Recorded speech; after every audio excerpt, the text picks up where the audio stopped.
4.5 ಕೋಟಿ ಜನರಿಗೆ ಕೊಡ್ತಾ ಇದ್ದೀವಿ. ಈ 4,000 ತಿಂಗಳಿಗೆ 4,000ರಿಂದ 5,000 ರೂಪಾಯಿ ಬಂದರೆ ನಿಮ್ಮ ಜೀವನ ಮಾಡೋಕ್ಕೆ ಸಾಧ್ಯ ಆಗ್ತಾ ಇದೆಯಾ? ಇಲ್ಲ. ನಿಮ್ಮ ಮಕ್ಕಳನ್ನು ಓದಿಸ್ಲಿಕ್ಕೆ ಸಾಧ್ಯ ಆಗ್ತದೆ ಇಲ್ಲ? ಯೂನಿಫಾರ್ಮ್ ತಗೊಡ್ಲಿಕ್ಕೆ ಸಾಧ್ಯ ಆಗ್ತದೆ ಇಲ್ಲ? ಪುಸ್ತಕ ತಗೊಡ್ಲಿಕ್ಕೆ ಸಾಧ್ಯ ಆಗ್ತದೆ ಇಲ್ಲ?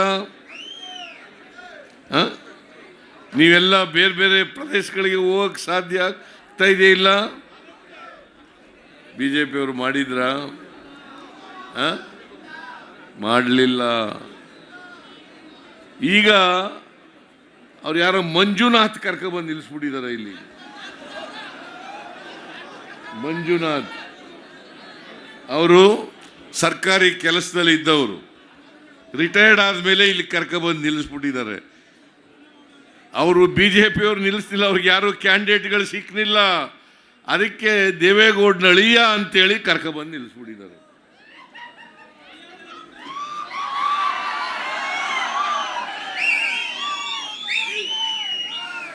ದೇವೇಗೌಡರ ಅಳಿಯ ಅವರು ಯಾವತ್ತಾದರೂ ರಾಜಕಾರಣದಲ್ಲಿ ಇದ್ರ? ಜನಸೇವೆ ಮಾಡಿದ್ರ? DK ಸುರೇಶ್ ಅವರು ಕಳೆದ 3 ಬಾರಿ ಲೋಕಸಭಾ ಸದಸ್ಯರಾಗಿ ಪಂಚಾಯಿತಿ ಸದಸ್ಯರಂತೆ ಕೆಲಸ ಮಾಡಿದ್ದಾರೆ.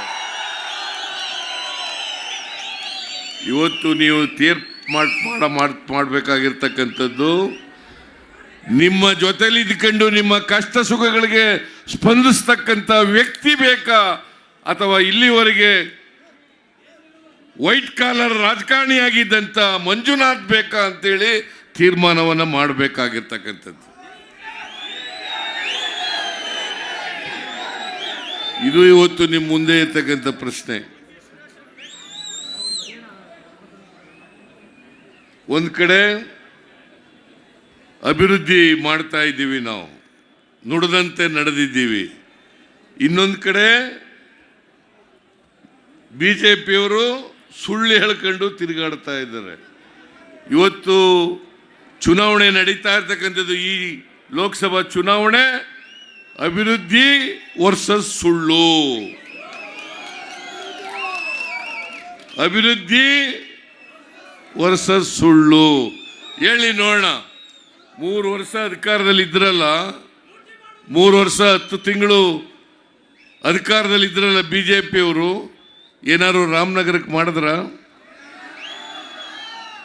ಇಲ್ಲಿ JDS MLA ಇದ್ರು, ಮಾಡಿದ್ರ?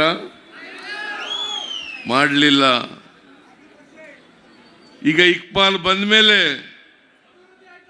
ಅಭಿವೃದ್ಧಿ ಆಗ್ತಾ ಇದೆ. ಎಲ್ಲ ನೀವೇ ಹೇಳಿದ ಮೇಲೆ ನಾನೇ ಯಾಕೆ ಭಾಷಣ ಮಾಡೋದು? ಎಲ್ಲ ನಿಮಗೆ ಗೊತ್ತಿದೆಯಲ್ಲ. ಇಕ್ಬಾಲ್ ಒಬ್ಬ ಉತ್ತಮ ಶಾಸಕನಾಗಿ ಕೆಲಸ ಮಾಡ್ತಾ ಇದ್ದಾರೆ. ನನ್ನ ಹತ್ರ ಬಂದು ಅನೇಕ ಸಾರಿ ಬಂದಿದ್ದಾರೆ. ಸಾರ್, ರಾಮನಗರ ಕ್ಷೇತ್ರ ಕುಮಾರಸ್ವಾಮಿ ಪ್ರತಿನಿಧಿಸಿದ್ರು ಕೂಡ, ಅವರ ಧರ್ಮಪತ್ನಿ ಪ್ರತಿನಿಧಿಸಿದ್ರು ಕೂಡ ಅಭಿವೃದ್ಧಿ ಆಗಿಲ್ಲ. ಅನೇಕ ಬೀದಿಗಳಲ್ಲಿ ರಸ್ತೆಗಳೆಲ್ಲ ತಿರುಗಾಡ್ಲಿಕ್ಕಾಗಲ್ಲ. ಆ ಥರ ಪರಿಸ್ಥಿತಿ ಇದೆ. ವಿಶೇಷ ಅನುದಾನ ಕೊಡಿ ಅಂತೇಳಿ ಬಂದು ನನಗೆ ಕೇಳಲಿಕ್ಕೆ ಬಂದಿದ್ರು. ನಾನು ಹೇಳಿದೆ, ಚುನಾವಣೆ ಮುಗಿದ ಮೇಲೆ ಕೊಡೋಣ ಅಂತ ಹೇಳಿದ್ದೀನಿ.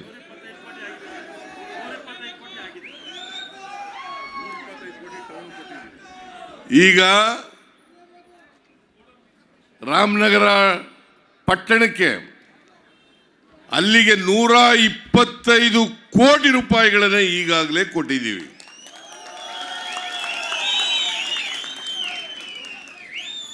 ಹಿಂದೆ ದೇವೇಗೌಡರ ಕುಟುಂಬ ಇಲ್ಲಿ ಅನೇಕ ವರ್ಷಗಳಿಂದ ಪ್ರತಿನಿಧಿಸಿದ್ರಲ್ಲ, ಯಾಕೆ ರಾಮನಗರನ ಹಂಗೆ ಇಟ್ಟಿದ್ರು? ಯಾಕೆ ರಾಮನಗರ ಹಂಗೆ ಇಟ್ಟಿದ್ರು? ಇದನ್ನು ನೀವು ಪ್ರಶ್ನೆ ಮಾಡಬೇಕು. ಈಗ ನಾವು ಮೇಕೆದಾಟು ಯೋಜನೆ ಜಾರಿ ಮಾಡಿ ಅಂತೇಳಿ, ಕುಡಿಯೋ ನೀರಿನ ಯೋಜನೆ, ಅದನ್ನು ಜಾರಿ ಮಾಡಿ ಅಂತೇಳಿ ಪಾದಯಾತ್ರೆಯನ್ನು ಮೇಕೆದಾಟುವಿಂದ ಬೆಂಗಳೂರವರೆಗೆ ನಾವು ಮಾಡಿದೋ. ಬೆಂಗಳೂರವರೆಗೆ ಮಾಡಿದ್ರು. ಅವತ್ತು ಬೆಂಗಳೂರಿಗೆ ಕುಡಿಯ ನೀರು, ರಾಮನಗರಕ್ಕೆ ಕುಡಿಯ ನೀರು, ಚನ್ನಪಟ್ಟಣಕ್ಕೆ ಕುಡಿಯ ನೀರು ಇವೆಲ್ಲನೂ ಕೂಡ ನೀಗಿಸ್ತೇವೆ. ಮೇಕೆದಾಟು ಮಾಡಿ ತಮಿಳುನಾಡಿಗೆ ಇದರಿಂದ ಅನ್ಯಾಯ ಆಗಲ್ಲ. ನಮ್ಮ ರಾಜ್ಯದೊಳಗಡೆ ಮೇಕೆದಾಟನ್ನು ಕಟ್ತೇವೆ. ನಾವು ವಿದ್ಯುತ್ ಶಕ್ತಿ ತಯಾರು ಮಾಡಿ ಕುಡಿಯ ನೀರನ್ನು ಕೊಡ್ತೇವೆ. ನಿಮಗೂ ನೀರು ಕೊಡ್ತೀವಿ ಅಂತ ಹೇಳಿದ್ರು ಕೂಡ ವಿರೋಧ ಮಾಡ್ತಾ ಇದ್ದಾರೆ. ದೇವೇಗೌಡ, ನರೇಂದ್ರ ಮೋದಿಯವರು ಗಂಟಸ್ಯ ಗಳಸ್ಯ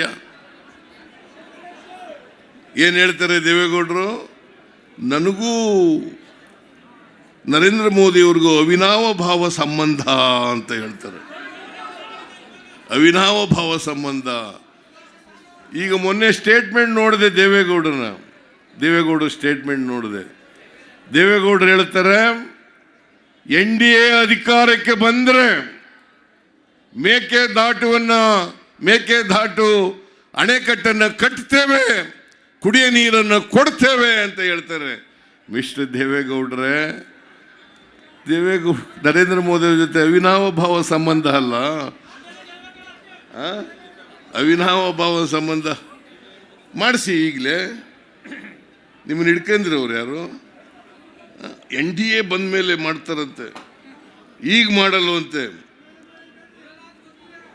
ದೇವೇಗೌಡರು ಬರೀ ಸುಳ್ಳು ಹೇಳಕ್ಕೆ ಶುರು ಮಾಡ್ಕೊಂಡ್ಬಿಟ್ಟಿದ್ದಾರೆ. ಈಗ ಬರೀ ಸುಳ್ಳು. ನರೇಂದ್ರ ಮೋದಿ ಅವರು ಸುಳ್ಳುಗಾರ, ಇವರು ದೇವೇಗೌಡರು ಇನ್ನೊಬ್ಬರು ಸುಳ್ಳುಗಾರ. ಇವರು ಪ್ರಧಾನಮಂತ್ರಿ ಆಗಿದ್ರು, ಮುಖ್ಯಮಂತ್ರಿ ಆಗಿದ್ರು, ಇವ್ರ ಮಗ ಮುಖ್ಯಮಂತ್ರಿ ಆಗಿದ್ರು, ಇವ್ರ ಮಗ ಸೊಸೆ MLA ಆಗಿದ್ರು, ಇವರು ರೇವಣ್ಣ ಮಂತ್ರಿ ಆಗಿದ್ರು, ಅವ್ರ ಮಗ ಪ್ರಜ್ವಲ್ MP ಆಗಿದ್ರು. ಯಾಕೆ ಮಾಡಿಸ್ಲಿಲ್ಲ?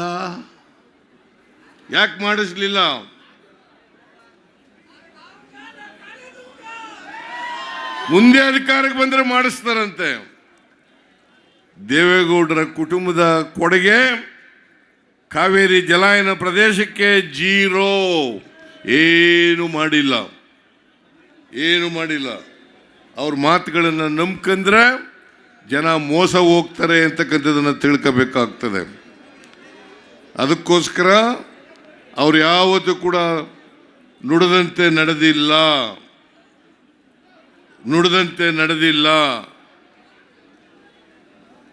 BJPಯವರು ನಡೆದಿಲ್ಲ, JDSನವರು ಕೂಡ ನಡೆದಿಲ್ಲ. ಅದನ್ನು ನಂಬಕ್ಕೆ ಹೋಗಬೇಡಿ.